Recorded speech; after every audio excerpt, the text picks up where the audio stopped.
The big name that we've heard, and it's the one that the Jets have zeroed in on, is Frank Reich. That is the guy that they want.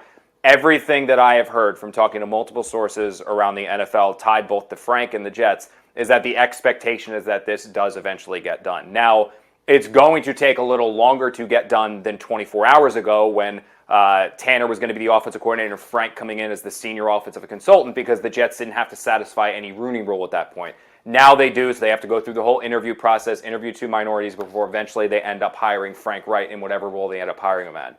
From talking to people around the NFL who have been involved directly with Aaron Glenn, or have heard secondhand from Aaron Glenn, the conversations he has had with the veteran coaches he was trying to bring on, he has told them that he is looking for a, quote, head coach of the offense, unquote. That's what he wants. That person that they hire, in all likelihood, Frank Reich, is going to have say on the offensive personnel, is going to call the plays, is going to be involved in the game planning. He can change the staff as he wants and hire the offensive staff that he wants. It's going to be their show because, from what I am told, Aaron Glenn wants to be significantly more involved in the defense, and we're going to get to that in a little bit here just because it ties directly into what's going on with Wink Martindale and whether or not Wink is going to be hired. But with Frank Reich, Zach, that seems like what's going to happen. From my understanding, they were beginning the stage of talking some contract specifics, Frank Reich and the Jets. Obviously, again, things are changing now because of the role and stuff like that, but I do expect Frank to get done here. I think it would be a little bit of a surprise if it didn't, actually. Yeah, I mean, I would say until it gets done, it's kind of one of those things. Well, yes, we've learned now. Yeah, until it's done, it's not done. So I'd calm the language a little bit, but I also would say, like, they have to go through this process now, and if it's out there to where, we're finding out about how much they want Frank Reich, then they might have some trouble finding minority candidates willing to take these interviews. Like the Browns were having some issues with their head coaching job, and it's even Frank Reich. While I get the idea of it, he's a veteran, well-respected guy. He's had a lot of success in the NFL, but if you look at how long it's been since he's had that success, he's been out of the league for a couple years now.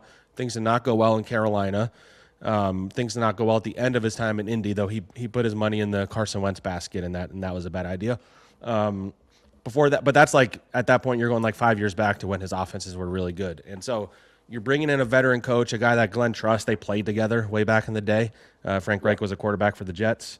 Again, he's a really good human. Like I covered the Eagles the year after they won the Super Bowl, and I remember being in the media room when the Colts were coming to town. And Frank Reich sent a box of cannolis to the media group. Like he's a good dude by all accounts. I think he's well respected. What I had heard about him leading up to this, and when you first reported about it, it was everybody's like, "There's no way." I'd be shocked about that because he was telling everybody he was ready to retire. I think. Well, $5 million changes something. Yeah. Well, that's what I was about to say. So I think he was easing into retirement at the very least. He was helping out Stanford. He was their interim coach last year. I think he was advising for Andrew Luck this year. Or that was the plan.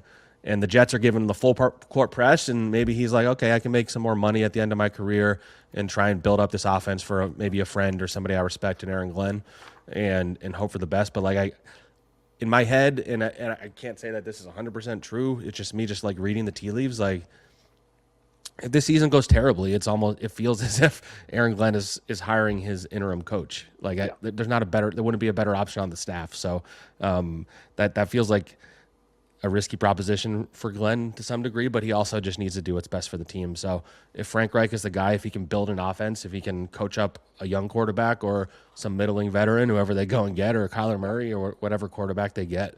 Jacoby Brissett, I'd actually keep an eye on. He went 8, and I looked it up yesterday. Yeah. Well, they have he to went trade 8 for him and 9 now, yeah. with Wright, and it was a while ago. It was 8. I think either 18 touchdowns and 6 picks. So he's actually pretty productive. And Jacoby's been a decent. Brissett's he's a solid quarterback, but they'd have to trade for him though. As I saw, he's still under contract. Win. You're still winning 4 games with him if he's starting 17 games. So. I mean, dude, who are they having? They're not getting anybody who's going to make him win more. Than I know.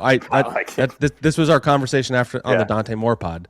The options aren't great. So, how much can Frank Reich get out of an offense with Jacoby Brissett and Breece Hall and Garrett Wilson and a first round pick at receiver? I don't know. It's concerning. And then again, as you mentioned, they still have to hire the defensive coordinator. That process is not even done yet. They just added another interview to the list today. So it's it's not a great day if you were an Aaron Glenn supporter coming into today, I would say. No.